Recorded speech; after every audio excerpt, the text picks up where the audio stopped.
आदाब, आप देख रहे हैं ब्रेक बज़। आपके साथ हाजिर हूं मैं सैयद मिराज। आइए डालते हैं नजर अब तक की अहम सुर्खियों पर। सत्संग भगदड़ हादसे की जांच कमेटी के सदर ने किया जाए हादसा का दौरा। अहम मुलजिम 14 दिनों की हिरासत में भेजा गया।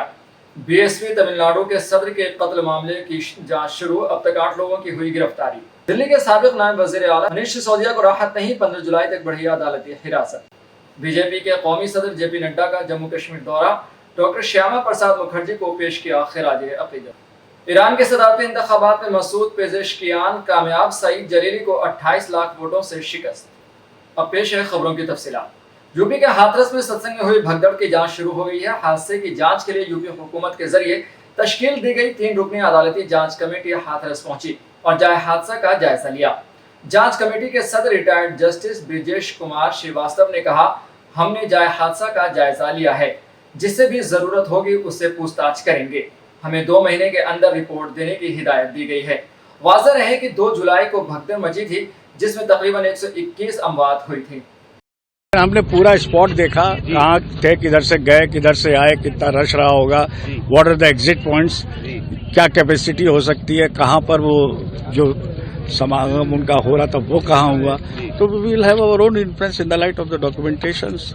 क्या जल भराव की वजह से कुछ? देखिए, अभी तो निष्कर्ष हम कोई नहीं निकाल पाएंगे। पूरे मैप के साथ सर आप देख रहे थे, क्या कुछ एंगल? हाँ, हमारे पास है, हम एंगल निकालेंगे तब शायद आपसे कुछ शेयर करें। अभी तो ऐसा कुछ नहीं। All the members are here. प्राथमिक तौर पर क्या जानकारी निकल रही है? कोई तो लापरवाही प्रमुख तौर पर कौन बताया जा रहा है? फिर अभी तो कमीशन अपनी ये कमीशन में जो फाइंडिंग्स वो तो 2 महीने बाद आएंगी, लेकिन किन किन लोगों को आप आमंत्रित करेंगे, क्या उन अफसरों के बयान होंगे जिसको भी हम जरूरत समझेंगे, छोटे से बड़े, इंक्लूडिंग जिससे भी जरूरत समझेंगे सबसे पूछते हैं। हमें नहीं मालूम अभी क्या एविडेंस हमारे पास आ रहा है।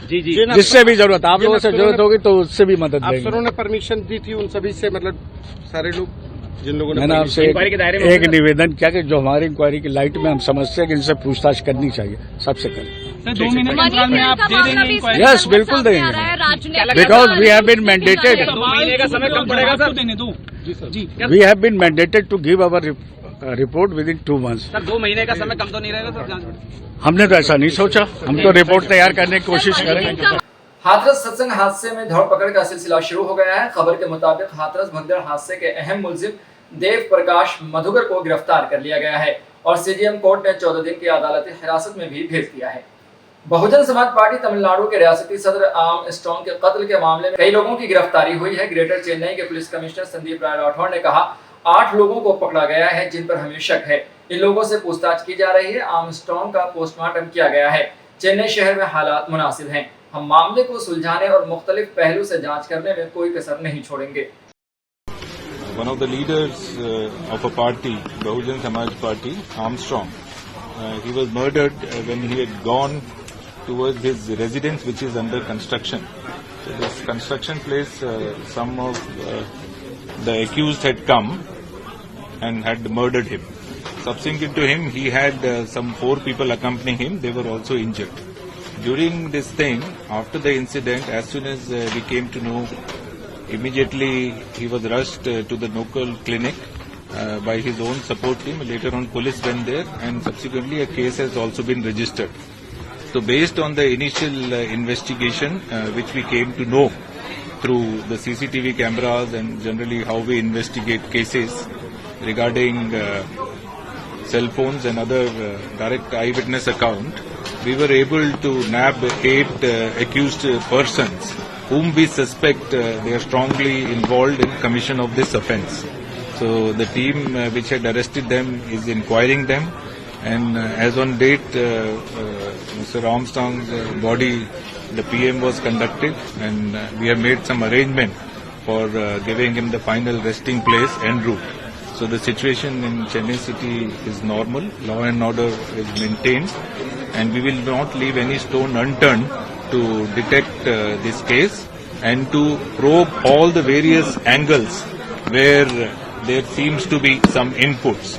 All the other accused who are part of this crime and who are involved in this will be brought to books, and we will see that all who are the genuine commission of offence, if there are any more, are brought on record. So the case is under investigation, further details only once the investigation is over, we can give it. So the BSP, the BCK, the Congress party leaders, they're all saying that those who've been arrested now are not the real culprits. How do you respond to that? No, this only further investigation will prove, but right now we have sufficient evidence to prove that they are strongly suspected and they would have only committed the offence. So if it's a retaliation killing in response to the murder of Arkat Suresh last year, what appears to be Armstrong's role in this? It seems to be little premature to prove that it is a retaliation killing, but if there is, those angles are being probed into. If his role was there in any of the previous things, will be gone. Sir, is there any political angle? No, there is no political angle. So did the police not anticipate that there could be a revenge murder after Arkat Suresh? See, he's not in any of the threat category which we have got. So police was only watching him as a political leader.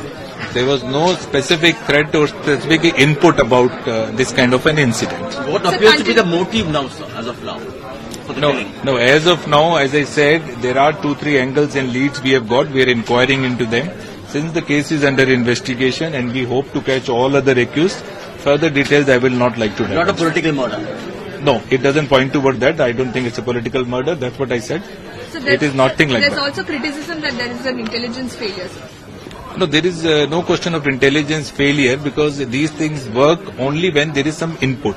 So there was no specific input in this regard. So there's no threats that Armstrong received because some of them say that they No, there is no specific threat which we have received or any indication or any other thing we had received. As I said before, he was a political leader of BSP. So regarding that, we do have certain inputs during the elections and all that we were keeping watch of. So the 8 people who have been arrested now have surrendered themselves in the police station? No, they have not been surrendered. We were chasing them and that is how we picked them.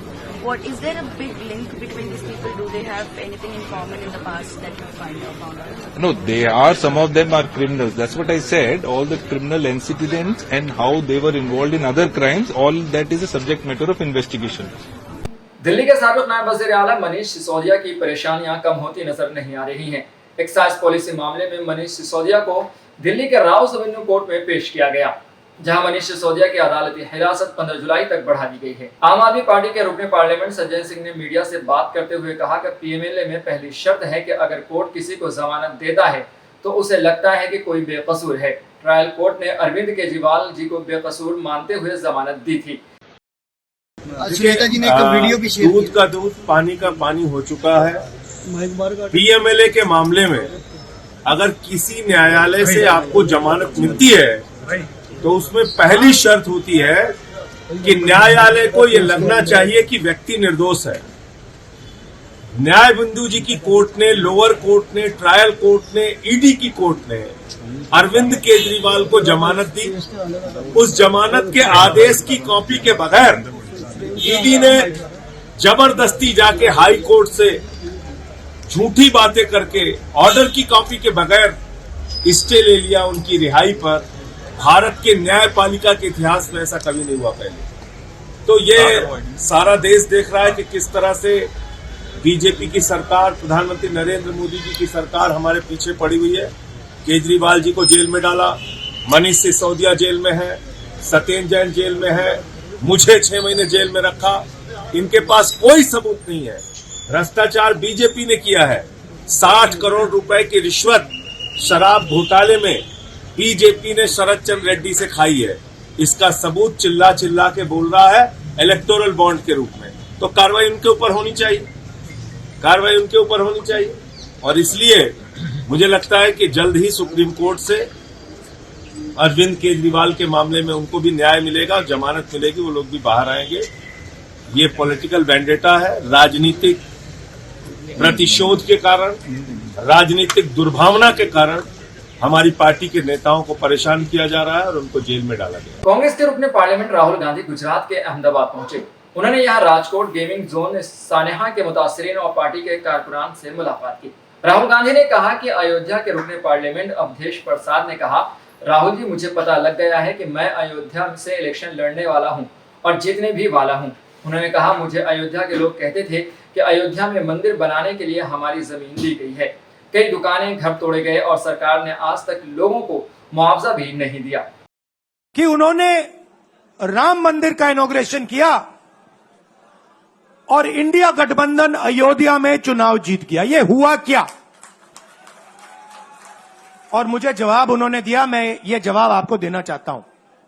उन्होंने कहा, राहुल जी, मुझे पता लग गया था, तकरीबन 6 महीने पहले मुझे पता लग गया था कि मैं अयोध्या से लड़ूंगा, और जिस दिन मुझे पता लगा उस दिन मुझे यह भी मालूम था कि मैं सिर्फ लड़ूंगा नहीं, इंडिया गठबंधन अयोध्या से जीतने जा रहा है। मैंने कहा कि आपको कैसे मालूम? पूरी देश में, मीडिया में, सब जगह राम मंदिर का इनॉग्रेशन हुआ, तो आपको कैसे मालूम? उन्होंने कहा कि राहुल जी, जब मैं अयोध्या में लोगों से बात करता था तो मुझे अयोध्या के लोग सिर्फ 2-3 चीजें कहते थे। पहली बात कहते थे कि अयोध्या में मंदिर बनाने के लिए, क्लीन अप करने के लिए बहुत सारे लोगों से जमीन ली गई, बहुत सारे लोगों की दुकानें, घर तोड़े गए, और आज तक जिन लोगों के घर छीने गए, तोड़े गए, दुकानें तोड़ी गई, आज तक उनको नरेंद्र मोदी जी ने कॉम्पनसेशन नहीं दिया। पहली बात, जहां भी वो जाता था लोग उनसे कहते थे हमारी जमीन छीनी गई, सरकार ने हमें मुआवजा नहीं दिया। दूसरी बात, अयोध्या का इंटरनेशनल एयरपोर्ट बना, बड़ा एयरपोर्ट, जमीन किसकी गई? अयोध्या के किसानों की जमीन गई। आज तक उनको सही मुआवजा नहीं मिला। और तीसरी बात इन्होंने बताई मुझे, तीसरी बात, राहुल जी, अयोध्या की जनता को बहुत गुस्सा आया जब उन्होंने देखा कि राम मंदिर के इनॉग्रेशन में अयोध्या का एक भी व्यक्ति नहीं था। यह कारण थे। मगर मैं आपको यह कहानी क्यों बता रहा हूं? क्योंकि जो मूवमेंट अडवाणी जी ने चालू की थी, उस मूवमेंट को, जिसका सेंटर अयोध्या था, उस मूवमेंट को इंडिया गठबंधन ने अयोध्या में हरा दिया है। बहुत बड़ी बात कह रहा हूं। मतलब इनका पूरा जो सेंटर था, वहां पे हमने, आप जैसे कार्यकर्ताओं ने, कांग्रेस पार्टी के कार्यकर्ताओं ने, और आप जाके पूछिए वहां पे, समाजवादी पार्टी के किसी भी नेता से पूछ लीजिए और वो आपको बताएगा कि कांग्रेस पार्टी का कार्यकर्ता बब्बर शेर जैसे हमारे साथ खड़ा हो गया था, 1 इंच पीछे नहीं हटा।